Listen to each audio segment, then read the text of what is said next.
آپ یعنی سیدنا غوث الاعظم نے اس قصیدہ وصیہ کے آخر میں ان الفاظ سے اشارہ کیا ہے وجدی صاحب عین الکمال، یعنی میرے نانا عین کمال کے مالک ہیں۔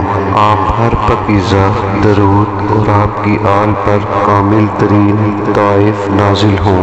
بس وہ شخص جو نیابت کی کرسی پر مطمئن ہو اور تمام مخلوق کے لیے ہدایت اور ارشاد کے تکیے سے ٹیک لگائے ہو، اور دونوں جہانوں کی خلافت اور جن و انس کی فریاد رسی کا تاج اور دونوں جہانوں کی خلافت کا تاج پہنے ہوئے ہو، اس کے حق میں شکر تجویز کرنا کیسے جائز ہے اور وہ شکر کی زبان کیسے بول سکتا ہے؟